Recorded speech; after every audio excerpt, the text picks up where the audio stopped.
Support comes from Missouri Forest Products Association, committed to sustainable and sound conservation of the state's forests, which support more than 41,000 Missouri jobs, resulting in a $10 billion industry. ChooseWood.com. From St. Louis Public Radio. This is St. Louis on the Air. They need help. They need their medication. They are the sole provider of support for their family, and they're not being released. And when you see a prosecutor look at that and still say, no, this person is a danger to the community. We call pretrial the front door for mass incarceration. We also know that pretrial detention also drives violence. Why? Because one day in jail means that someone can lose their job, their access to their cars, access to their kids, right? So this report, there's so much in here, and something that was interesting to me is the court itself issues monthly reports, but you have some stats in here that the court doesn't include. I'm Sarah Fensky.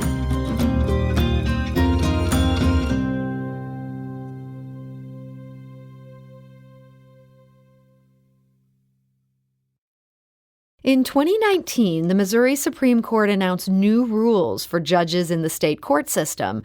Chief Justice Zell Fisher reminded judges that people charged with a crime who were waiting for their day in court were presumed innocent. Unless it was necessary for public safety, he said, those people should not be held on cash bond. Whether or not they were free while waiting for trial shouldn't rest on their ability to pay, and only people who were truly a threat to public safety should be held. In the St. Louis Circuit Court, that led to big changes, but they weren't necessarily what the Missouri Supreme Court had in mind. Now, previously, even low bail requirements were enough to keep many St. Louis defendants behind bars while they waited to go to trial. But when judges moved away from cash bail, they instead moved to allowing no bail at all. And how that's played out is detailed in a new report by the Freedom Community Center. The St. Louis nonprofit started up 1 year ago with plans to pioneer a new model in restorative justice and keep people charged with crimes out of jail. But its report shows how far St. Louis has to go. And joining us now with more on that is Mike Milton. He is the executive director of the Freedom Community Center. Mike, welcome back. Oh, thank you so much for having me. And we're also joined today by Hattie Svoboda-Stel, a policy organizer with the Freedom Community Center. Hattie, welcome. Thank you so much, Sarah. So, Mike, this report looks at 6 months from June to December of 2021. What are some of the stats that jumped out to you from that time? Oh, man, there's so many damning stats in this report. One of the major ones was how much we have switched from unaffordable cash bail to now a de facto unaffordable cash bail. 57% of people of the cases that we have observed have received a no bond allowed bond determination, which means that they have no option to get out at all. And especially important considering that the length of stay within our jails is about 386 days, so almost more than a year of people being held in prison, held in cages without being convicted of a crime. And that's now in the majority of these cases. And when you say you looked at more than 800 cases, were you looking at things that might be under a certain umbrella, like these are the most serious cases, or was this meant to be a broad sample of everything within this system? Yeah, this is a broad sample. Literally, we were there Monday, Wednesday, and Friday from the beginning of the bail arraignment to the end of the bail arraignment, and we took note of every single case that came before the court. And so the goal there was to really show and have a sample to show how the legal system has adjusted away from cash bail into an even more dangerous step with no bond allowed determination. Mm-hmm. So, Hattie, you were one of the people there witnessing some of these hearings, taking notes as it went. I imagine many people listening to this might be skeptical, and they might be thinking, okay, these are people charged with murder. We do need them locked up. When we're talking about these 57% of these cases where there ended up being no chance at anybody making bond, getting out of jail before their trial date, what kind of cases are we talking about? I mean, we're seeing an array of cases. We're seeing anywhere from high misdemeanors to low felonies being handed no bond alloweds, people without criminal histories being held without bond. And even for misdemeanors. Even for misdemeanors, even for people, and you can see that misdemeanors might be charges that look a certain way, but that's still being charged at a really low status. And you're seeing the prosecutor make arguments on the face of the charge itself, the face of the charge being why this person should be considered a danger to the community, rather than looking at the circumstance of why someone might be charged with something. Being caught somewhere, wrong place at the wrong time, being under-resourced is not a reason to hold somebody without bond. It's not being a reason to hold somebody as a danger to the community. So the idea being, hey, this person has been charged with first-degree assault, just almost acting as if that means they're guilty of first-degree assault. Exactly. We've got to hold them back. Absolutely, yeah. And one thing I'll add to that is that one of the things that we've seen often in the court watch is how the judges is, because of the lack of social support and resources in the community, they're saying, because you don't have a house, because you don't have access to mental health treatment, we're going to hold you on no bond allowed. Because you don't have a lawyer. Because you don't have a lawyer, right? That's considered even a factor? 100%, right? And so, one, we know that's unconstitutional, that fights against Rule 3301. But more than anything, it shows us that the legal system, and really St. Louis broadly, has depended on jail to meet some of these social conditions, which we know can never meet them. In fact, I would argue that they actually encourage violence in our communities. Exactly. So you're saying in some cases these are people who don't have lawyers. Maybe they just have a public defender they've met that day, or the system is moving very rapidly on this. There's supposed to be a push and pull in this. Prosecutors are going one way. There's supposed to be somebody to counterbalance that. The judges are making the call. Who do you blame for the fact that we're at 57% here? I blame a lot of people. I really blame the legal system altogether. But when we look at statistics where the prosecuting attorney office is advocating for no bond recommendations for 86% of cases, up to 90%, that's almost everybody. We see that even in that people who share our identities are still depending on incarceration and caging people rather than release, right? And so I really blame all of the legal system. The legal system is literally just shifting and adjusting to the advocacy that we're doing in the city. Mm-hmm. So we reached out to Circuit Attorney Kim Gardner. She was elected as a reformer. The image is that this is a progressive prosecutor. And frankly, she takes some heat from certain parts of the city because of this. This report paints a different picture. So we shared some of the stats from this report. As you mentioned there, her office recommended no bond allowed for 86% of the cases in which court watchers observed. And also that prosecutors relied on arresting officers' probable cause statements more than an evidence-based inquiry when they're making these recommendations. So here's what they said in response. This is from her spokesperson.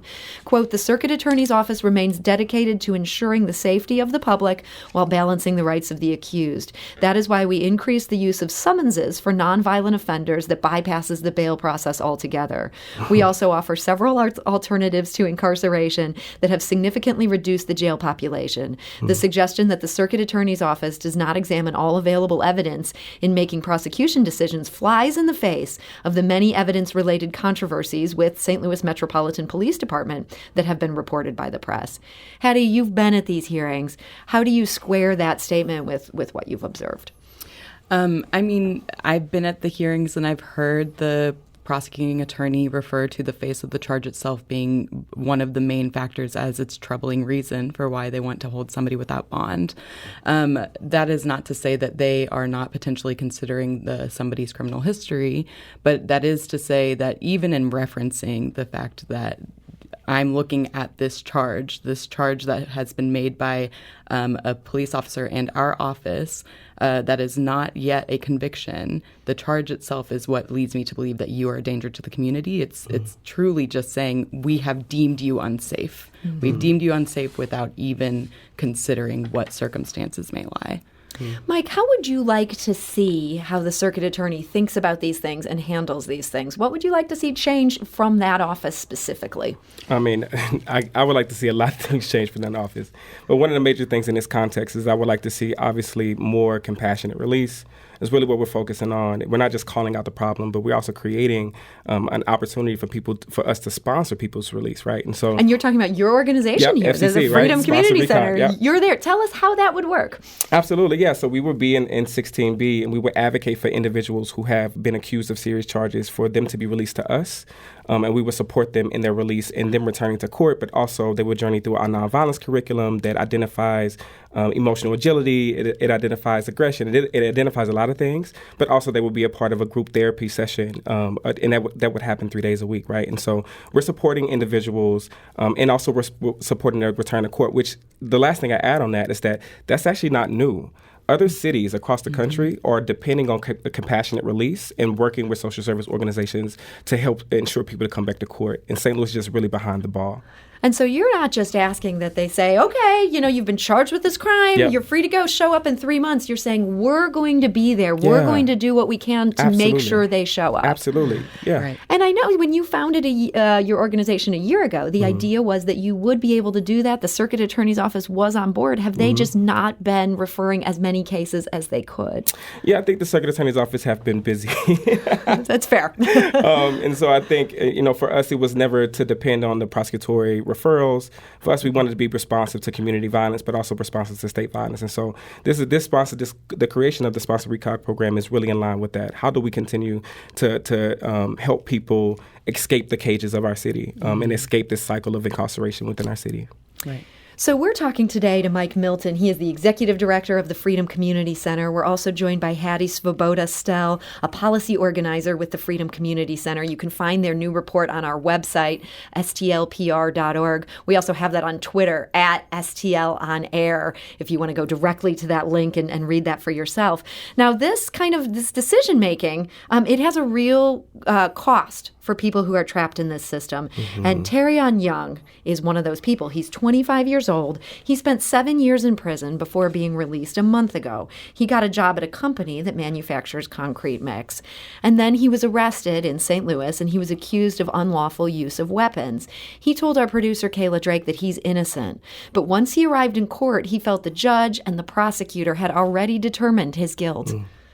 They just put so much pressure on me, and I'm innocent. Like, I'm not even convicted of this crime. Like, they did me so wrong in there. Like, and they didn't give me a bond. Like, I just did 7 years. Like, I just got out from a situation, and my family, it traumatized my family.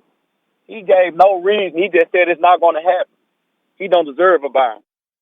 So the judge denied Terrion bond and sent him to the City Justice Center. That's the downtown jail. Terrion said he arrived to find horrific conditions. He said he wasn't offered a shower for 4 days, and he sat in what he called a bullpen with 30 other people. We ain't got nowhere to sleep. We ain't got we all piled up next to each other. Like we on a ship or something. Like we on a slave ship. Like, that's how, for real. Like, it was just terrible. And people throwing up. It was an experience that was just so tragic. They not really concerned with how our living conditions. People up in there, they got lice, they got, you know what I'm saying? They got all type of stuff going on with them, and they not even concerned. And they just got us all piled in together. And it's like you in a coffin, and you trying to figure out how you gonna climb out this coffin, and you 6 feet under. Now, Terrion spent a week in jail without bond. Ultimately, Mission St. Louis was able to sponsor him and secure his release. But Terrion nearly lost his job over those days in jail, which could have been treated as a parole violation and sent him back to prison. Terrion said the system treats people in pretrial detention like they're already convicted of a crime. CJC is the worst jail to ever be in. Like, I want everybody to hear this. Like, CJC is not the place to go. They'll let you die in there. Like, literally. They'll really let you die in there. Ain't nobody convicted of nothing yet, but we all get treated like we nothing. Like, we get treated like we in the zoo. And that is Terrion Young speaking to our producer, Kayla Drake. Mike, he talked about how bad it is in the City Justice Center, and I know that's an issue we've talked about a lot. We're going to talk about that issue again. Good. But how does it disrupt lives for people who end up, people say, oh, well, he was only in there a week. It's the average person, it's 300 days, but a week can have huge consequences. My goodness. Pretrial, and that's really, that was the beginning of our fight, right? Like, we call pretrial the front door for mass incarceration. We also know that pretrial detention also drives violence. Why? Because 1 day in jail means that someone can lose their job, their access to their cars, access to their kids, right? And these are, for a lot of people, these are supports that are already thin, right? And so consider being in jail 1 day and you lose those things. You come out, you put people in devastating situations and they come out and they do devastating things. And so really our end goal is talking about how do we expand resources to our communities and how do we support people instead of depending on human caging. So this report, there's so much in here. And something that was interesting to me is the court itself issues monthly reports, but you have some stats in here that the court doesn't include. That includes things like racial and demographic data, prosecutors' bond recommendations. Why was that important to get those stats in there too? Right. It feels really important that the court responded to the call for transparency. They have access to all of this information and could make it very easily and readily accessible. It's important that we keep these processes as transparent as possible because these are decisions being made in the public's name every single day. And yet, so often, they hide behind closed doors. We include this sort of data because we understand that seeing 80 to 90% of the people who move through these bail hearings as being Black and brown people, we recognize that that is not an accurate depiction of what harm looks like in this city. We recognize that this system is continuing to rely on its white supremacist and racially charged beginnings. And part of what we also wanted to see is looking at what our prosecutors are recommending because we elect them to office. We need them to be making decisions in our name that actually reflect what our communities want. And when we see people like Terrion, his story is so incredibly common. You see people in bail hearings day in and day out crying and calling for support. They need help. They need help. They need their medication. They are the sole provider of support for their family, and they're not being released. And when you see a prosecutor look at that and still say, no, this person is a danger to the community without recognizing that these people are community members, when we are putting them in direct danger, that is not considering the safety of all of our community.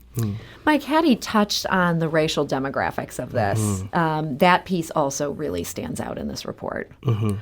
Yeah, I mean, it shows what we always knew, which is that the legal system is rooted in white supremacy and racial violence. And so when we look at these statistics, specifically around Black people, poor people, and considering that only the city is 49% Black, right? Like we see these huge disparities. This is not by mistake, right?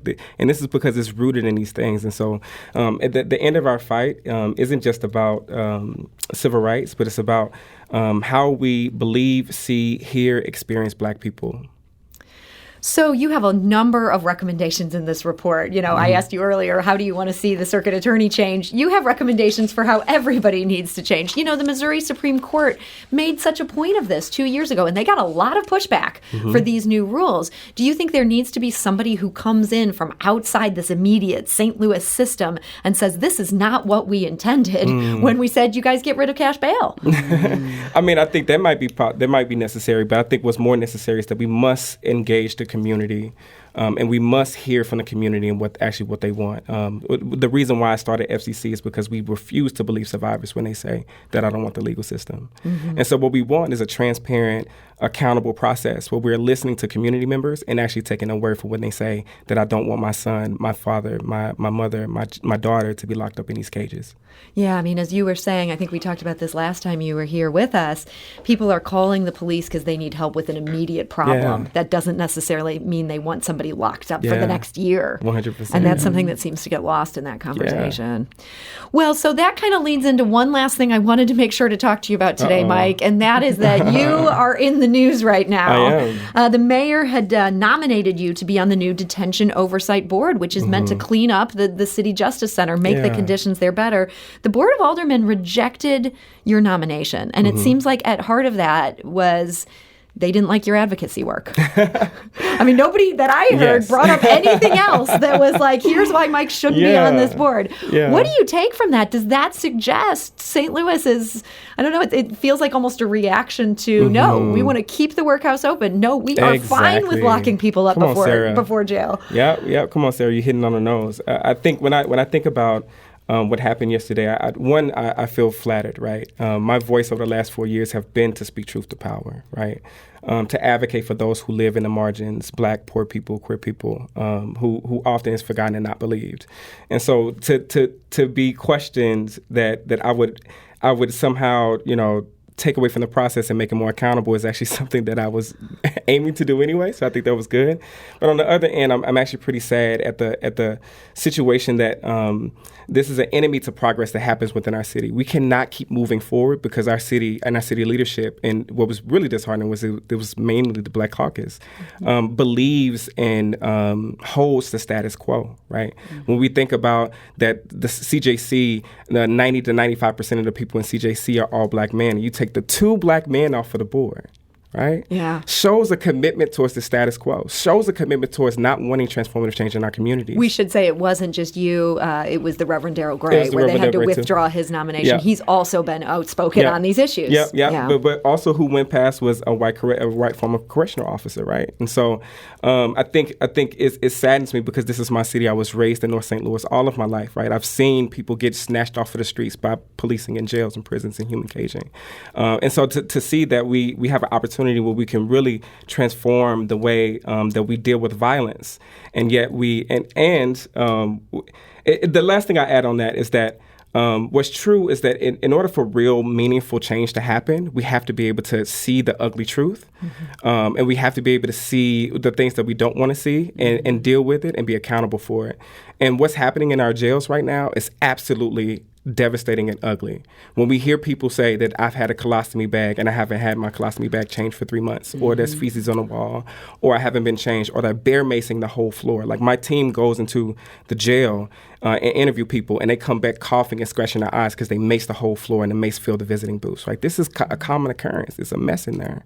And so I think that the fear was that I would expose those things, and really that's an enemy to progress. So, as you say, there are some ugly truths we need to look at. Those are there in this report. I want to encourage people to read this for themselves. Again, we have that at STL On Air, as well as stlonair.show. Mike Milton, Executive Director of the Freedom Community Center, thank you for joining us. Thank you so much. And Hattie Svoboda-Stel, Policy Organizer with the Freedom Community Center, thank you. Thank you.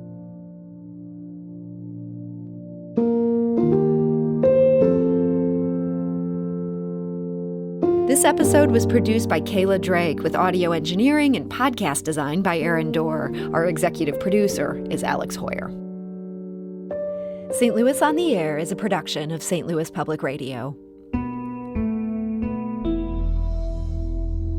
Understanding starts here. Do you find yourself regularly listening to episodes of St. Louis on the Air? Suggest us to a friend you think might enjoy our conversations. And leave us a review and rating on Apple Podcasts on the App Store. It's the simplest way to help people discover our show. Thanks. St. Louis Public Radio is a member-supported service of the University of Missouri, St. Louis.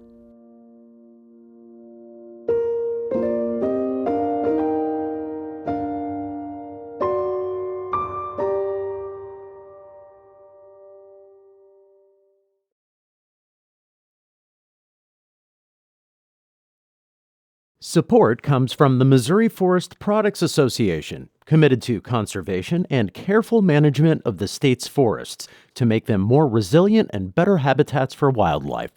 ChooseWood.com.